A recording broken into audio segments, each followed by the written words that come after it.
Hey guys, ഒരു ഗണേശോത്സവ vlog. ഇതുവരെ ഇല്ലാത്ത ഒരു പണ്ടാര മഴ. ചണ്ടക്കാരെല്ലാം തൊട്ടം കെട്ടിട്ട് കൊട്ടിക്കോണ്. പിന്നെ സലീമും ടീമും ജ്യൂസ് കുടിക്കാൻ വേണ്ടിട്ട് മാത്രം വന്നത്. ജ്യൂസ് കുടിച്ചപ്പോ ജമാലും അങ്ങ് ഇളകി.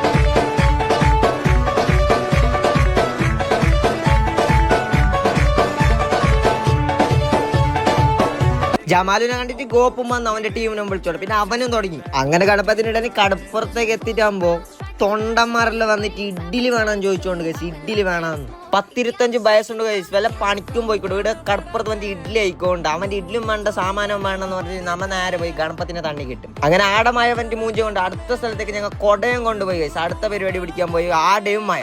അപ്പൊ നമ്മ 3 ഗൊങ്കനെ കണ്ട് കഴിച്ചു. നമ്മുടെ സുക്കൂറും ടീമും. സുക്കൂറിന്റെ പോപ്പർ പരിപാടി അടിക്കാനുണ്ട്. അതിനോണ്ട് ടിങ്കുനും ഉണ്ണിക്കുട്ടനും വിളിച്ചോണ്ട് വന്നിരുന്നു. അപ്പൊ നിങ്ങൾക്ക് പോപ്പർ അടിക്കാനല്ലുണ്ടെങ്കിൽ ഞാൻ ഇപ്പൊ എന്നെ ഫോളോ ആക്കി എനിക്ക് മെസ്സേജ് അയച്ചു. നിങ്ങൾക്കെല്ലാം ഫ്രീക്ക് പോപ്പർ അടിച്ച് സുക്കൂർ തരും. അപ്പോഴാണ് നമുക്ക് നമ്മുടെ ബസന്തിനെ കണ്ടത്. ബസന്തിക്കാണെങ്കിൽ ഭയങ്കര നാണോ ക്യാമറ മുമ്പിൽ. മഴയാണെങ്കിലും അതിന്റെ ഇടയിൽ കൂടി ഹനുമാനും പിലിക്കളിയും നാസിക്കും താമ്പൂലം എല്ലാം പറഞ്ഞിട്ട് എല്ലാ സംഭവം അവിടെ ഉണ്ട്. ഗണപതിനെയും കണ്ടിട്ട് നമ്മൾ അടുത്ത സ്ഥലം പിടിച്ചു. അപ്പൊ പാർട്ട് 2 വരുന്നുണ്ട്. ഇപ്പൊ എന്നെ ഫോളോ ആക്കി വെച്ചു. Part 2 is coming.